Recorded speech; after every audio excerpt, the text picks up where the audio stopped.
ഏകദേശം 30 വർഷം മുമ്പ് ഇസ്രായേലിൽ ഒരു സീനിയർ ആർമി IDF ഒഫീഷ്യൽ, അദ്ദേഹം ജീവനോടിരിപ്പില്ല, അദ്ദേഹം ഇസ്രായേൽ പ്രധാനമന്ത്രിക്കും അതേപോലെ തന്നെ അമേരിക്കൻ പ്രസിഡന്റിനും അമേരിക്കൻ അഡ്മിനിസ്ട്രേഷനും കൊടുത്തൊരു കത്ത്.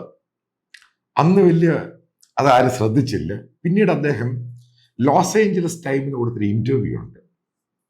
അപ്പൊ അതിനകത്ത് പറയുന്നുണ്ട്, ഈ മിഡിൽ ഈസ്റ്റ് ഏഷ്യയിലെയും വെസ്റ്റ് ഏഷ്യയിലെയും പ്രശ്നങ്ങൾ തീരാൻ, അത് ഇൻക്ലൂഡിങ് ഇസ്രായേൽ, ഒറ്റ വഴിയേ ഉള്ളൂ, ലെബനൻ എന്ന് പറയുന്ന രാജ്യത്തെ ക്രിസ്തീയ രാജ്യമാക്കി മാറ്റുക.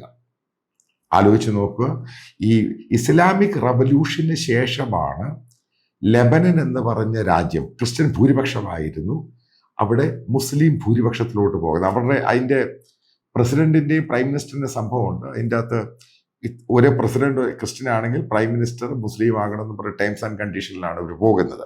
പക്ഷെ അവിടെ മുസ്ലിം ഭൂരിപക്ഷമാണ്, രണ്ടു കൂട്ടരും തമ്മിൽ അടിയുക. എന്നാൽ അവിടെ ക്രിസ്ത്യൻസ് നല്ലൊരു കൂട്ടമുണ്ട്. എന്താണ് ഈ ലെറ്ററിൽ പറഞ്ഞിരിക്കുന്നത്? അതാണ് പ്രധാനപ്പെട്ട പോയിന്റ്. ഇപ്പം ലോകത്ത് ഇസ്ലാമിക് റവല്യൂഷന് ശേഷം ഏകദേശം 2.5 കോടി അറബ് ക്രിസ്ത്യൻസ്, ഇവരെ സിറിയൻ ക്രിസ്ത്യൻസ് എന്നാണ് പറയുന്നത്. ഇവരുടെ റിച്വൽസ് മുഴുവനും സുറിയാനി രീതിയിലാണ്. ഇപ്പൊ കേരളത്തിലെ ക്രിസ്ത്യൻസിനെയൊക്കെ അറിയപ്പെടുന്ന ലാറ്റിൻ കാത്തലിക്സ് ആണ്. പിന്നെ സിറിയൻ ക്രിസ്ത്യൻ, സുറിയാനി ക്രിസ്ത്യാനി എന്നാ പറയുക. കാരണം അവിടുന്നാണ് കേരളത്തിലെ ക്രിസ്ത്യാനിറ്റി വരുന്നത്. കാത്തലിക് ആണെങ്കിലും സിറിയൻ കാത്തലിക്സ്, അല്ലെ സീറോ മലബാർ എന്ന് പറഞ്ഞാൽ സുറിയാനി ക്രിസ്ത്യൻസ് ആണ്. അപ്പോൾ Syrian orthodox church, Syrian Jacobite church എന്നൊക്കെ പറയുന്നത് പോലെ തന്നെ ഈ സിറിയൻ ചർച്ചുകൾ ഉണ്ടായിരുന്നു. അപ്പൊ അവരുടെ അംഗങ്ങളും മറ്റു പലരും അവിടെ മതപരമായ പ്രശ്നങ്ങളിൽ അവിടെയുള്ള മുസ്ലിങ്ങളായിട്ട് ഫോഴ്സ്ഫുള്ളി കൺവേർട്ട് ചെയ്തവരൊക്കെ യൂറോപ്പിലും അമേരിക്കയിലും അങ്ങനെ പല രാജ്യങ്ങളിൽ പോയിട്ട് അവർ തിരിച്ച് ഈ സിറിയൻ ക്രിസ്ത്യൻ ആചാരത്തിലോട്ട് തിരിച്ചു വന്നു. ഇവരുടെ ഒരു ലോങ് സ്റ്റാൻഡിങ് ഡിമാൻഡ് ഉണ്ട്, അവർക്ക് തിരിച്ച് അവരുടെ സ്വന്തമായ രാജ്യം, അതായത് ലെബനിലോട്ടും മറ്റുള്ള പല രാജ്യത്തു നിന്നും പോയിട്ടുണ്ട്. അപ്പൊ ലെബനിലോട്ട് തിരിച്ചു വരണം എന്നുള്ള ആഗ്രഹമുണ്ട്. കാരണം ലെബനൻ കേന്ദ്രമാണ്, കാരണം അവിടെയാണ് ഏറ്റവും കൂടുതൽ ക്രിസ്ത്യൻസ് ഉള്ളത്. അപ്പൊ അവിടെ തിരിച്ചു വരണം എന്ന ആഗ്രഹം. അവർ പറയുന്നത്, ഒരു സമയത്ത് മിഡിൽ ഈസ്റ്റിലെ പാരീസ് ആയിരുന്നു ലെബനൻ. കറക്റ്റാണ്, അവിടെ ഇല്ലാത്ത സംഭവങ്ങളില്ലായിരുന്നു. അത് പല പുസ്തകങ്ങളും പലരും എഴുതിയിട്ടുണ്ട്. അവരുടെ ഈ മിഡിൽ ഈസ്റ്റിലെ ഈ ഷെങ്കായ്, അതായത് വലിയധികം ബാങ്കിങ്ങും ഇടപാടും വ്യവസായവും അഗ്രികൾച്ചറും ഫാമിങ്ങും ഉണ്ടായിരുന്ന ഒരു രാജ്യമാണ്. നശിച്ച നാറാണക്കല്ലായി.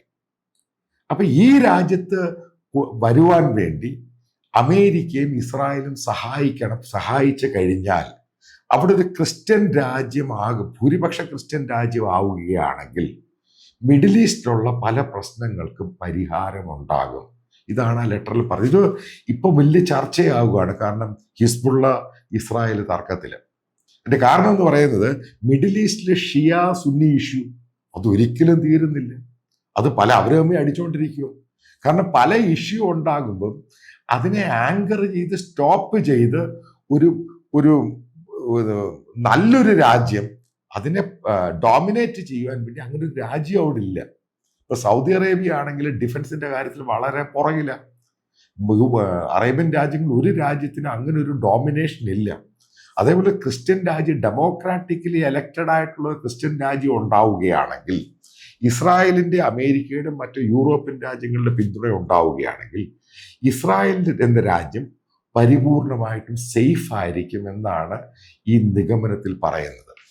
ഇതുമായിട്ട് ബന്ധപ്പെട്ട ചർച്ചകൾ ഇപ്പോൾ പുരോഗമിക്കുന്നത്, ഈ ഹിസ്ബുള്ള ഇസ്രായേലിലേക്ക് കയറി അറ്റാക്ക് ചെയ്ത് ലെബനൻ തിരിച്ചു പിടിക്കുകയാണെങ്കിൽ, എൻ്റെ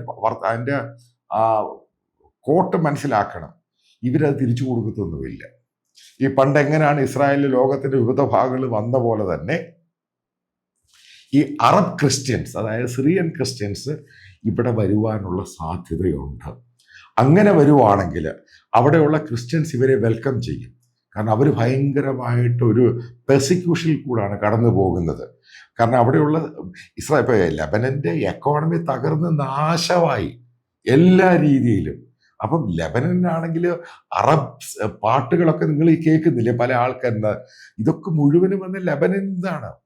അപ്പൊ ഇത് മുഴുവനും നശിപ്പിക്കുവാൻ വേണ്ടിയുള്ള ഇസ്ലാമിക് ടെറർ ഓർഗനൈസേഷന്റെ പ്ലാൻ ഉണ്ട്. അപ്പൊ ഇത് നിർത്തണം, അതേപോലെ തന്നെ മിഡിൽ ഈസ്റ്റ് ഏഷ്യയിൽ, അതായത് വെസ്റ്റ് ഏഷ്യയിൽ പീസ്ഫുൾ ആയിട്ടൊരു സൊസൈറ്റിയെ കൊണ്ടുവരണം. ഇതിനൊരു ലോങ് ടൈം പ്ലാനിന്റെ ഭാഗം തന്നെയാണ്. ഇതിന്റെ ഭാഗമായിട്ട് ലെബനൻ പിടിച്ചെടുക്കുക. ഇതുമായിട്ട് ബന്ധപ്പെട്ട് ജോർദാൻ രാജാവുമായിട്ട് അമേരിക്കൻ പ്രസിഡന്റ് ഡിസ്കഷൻ നടത്തി. ജോർദാൻ രാജാവിന് പൂർണ്ണ പിന്തുണ. കാരണം അയാളുടെ രാജ്യത്തെ എപ്പോഴാണ് ഇവർ കയറി അറ്റാക്ക് ചെയ്യുന്നത് പറയാൻ സാധിക്കത്തില്ല. ഈ അറബ് രാജ്യങ്ങളിൽ ഏറ്റവും വലിയ പ്രശ്നം എന്ന് പറയുന്നത് ഈ രാജാവും പരിവാരങ്ങളും ഒക്കെയാണ്. കാരണം അവിടെ ഡെമോക്രസി ഒന്നുമില്ല. കാരണം ഈ അറബ്സിന് ഡെമോക്രസി എന്തുവെന്ന് അറിയത്തില്ല ബേസിക്കലി. അപ്പൊ അതുകൊണ്ട് അവിടെ ഇരിക്കുന്ന ഏത് രാജാവ് ഏത് സമയത്തും തെറിക്കാം.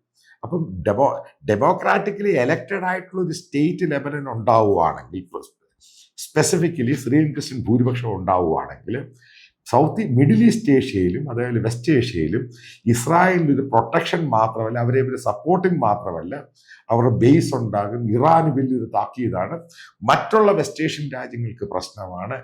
ഈ ഒരു സംഭവം വളരെ നാൾ മുമ്പ് ഉണ്ടായതാണ്. ഇപ്പോൾ ഇത് വലിയൊരു ചർച്ചയിലോട്ട് പോവുകയാണ്. ഒരു കാര്യം ഉറപ്പ്, ഇസ്രായേൽ പിടിച്ചു കഴിഞ്ഞാൽ തിരിച്ചു കൊടുക്കത്തില്ല.